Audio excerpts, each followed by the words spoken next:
All right, Saagar, what's on your radar? Well, a story I've done my best to track since the very beginning of the pandemic is the lab leak hypothesis. Why? Not because it's a dunk on China necessarily, but because its treatment reveals how the culture war in America today corrupts basic facts. It poisons the ability of our media and the elite class to do basic reasoning. And because the more you dig, you realize if the lab leak hypothesis is in fact true, we have learned nothing from this horrific event and are probably even more at risk of another one in the future.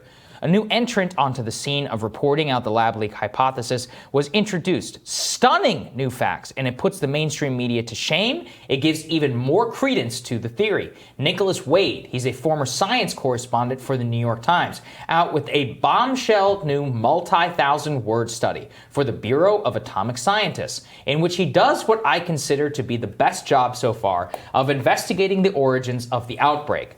If you don't know the broad contours of the lab leak theory, let me lay it out for you.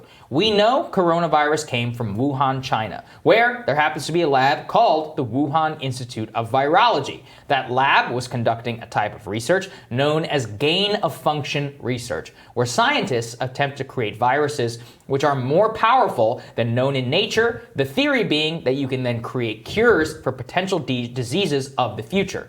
That type of research is incredibly risky, so much so it was banned for a time by the US government under the Obama administration. But what we now know is Dr. Anthony Fauci, the so-called hero of the pandemic himself, is the chief proponent of gain-of-function research within the US government. So much so, he worked within the Trump administration to overturn that ban while nobody was looking in 2017. We now also know with certainty the U.S. government, under Fauci, funded gain-of-function research at the Wuhan lab into bat coronaviruses. We also know that the very people charged with investigating whether coronavirus leaked from the lab are those that facilitated funding of the type of research itself. In short, it's not about blaming China. If anything, if coronavirus did leak from a lab, it is the biggest indictment of the public health establishment in America, that we knowingly have been funding dangerous research in places with substandard safety protocols, which may have caused the worst pandemic in nearly a century. Okay, so you're with me. Here is where Nicholas Wade comes in with some stunning new reporting and analysis, which dramatically indicts American authorities. Wade lays out how the NIH and the NIAID funneled dollars to gain-of-function research in Wuhan despite a U.S. government ban. That this funneling occurred specifically because Dr. Fauci or Dr. Francis Collins, or possibly both, overruled U.S. government policy through an exemption loophole. And Wade quotes an expert who says both of these officials, quote, have systematically thwarted efforts by the White House, Congress, scientists, and science policy specialists to regulate gain-of-function research of concern. In other words, Fauci, the hero of the pandemic, was intimately involved in funding and perpetuating the research that very likely is what caused this entire thing in the first place. And the cover-up here really is stunning. I'm sure all of you are again wondering why you need to listen to a guy on YouTube like me or Joe Rogan read this type of article in a non-mainstream source just to get the most basic facts about probably one of the most important stories of the century. It's on that question, too, where Wade shines, writing, quote, "To my knowledge, no major newspaper or TV network has yet provided readers with an in-depth news story of the lab escape scenario, which the one you have just read. Worse, he lays out how in the world of science reporting, journalists are usually not skeptical of the claims of their sources, like one may be in political reporting, that this was very cynically exploited by the very scientists who may be responsible for this entire thing. But the real reason is one that we all know. The reason the media didn't do any of this is because Trump said it was real back in March. And look, he didn't do it because he knew it was for certain. He did it because he wanted to avoid blame. But just to avoid giving him even an ounce of credit, they refused to do this investigation and unwittingly have become useful idiots for a multi-million-dollar industry which is cooking up dangerous viruses under the guise of keeping us all safe. Will they correct their mistakes? You already know the answer. Journalist Michael Tracy, he went back. He messaged some of these journalists from the Washington Post, New York Times, the Daily Beast, Huffington Post, Kaiser Family Foundation, many more, on whether they would update or correct their stories in light of all this new evidence. Not one responded to him.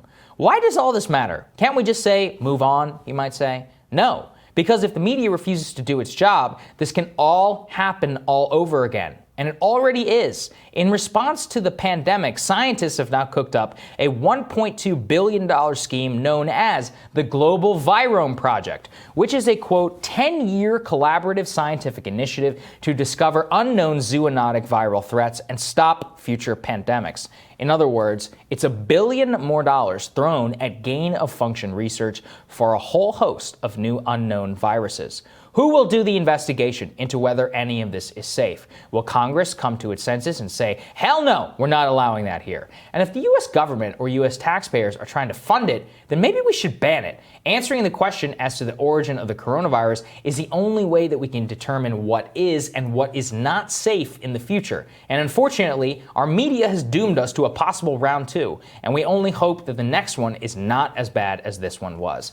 It's a pretty stunning piece, Crystal, that you first of all have to read Nicholas Wade in the Bureau of Atomic Scientists. Excuse me. Multi-thousand word piece. Once again, he goes through the investigation. I didn't want to quote all of it because it's incredibly long, but talking to some of the world's top virologists who said the moment that they saw it under a microscope, he was like, I knew this came from a lab. He was like, there's no way that this came naturally. And even the natural hypothesis, the Chinese have yet to find the bat that flew like 1,000 miles and happened to bite this thing, which then jumped to, something else and somehow had a human thing. Who's patient zero? Still, none of that has ever come out on this. And it's all just been very quietly quashed. And I think the thing, again, I want to emphasize, not about China, it's not about Trump, any of that. If this came from gain-of-function research, we should probably not do $1.2 billion more of gain-of-function research. Well, one of the things he points out, too, that I didn't realize is how routinely these viruses that they're manipulating through gain-of-function research are escaping the lab. It happens every year. So the idea that this came from a lab is not crazy or improbable at all,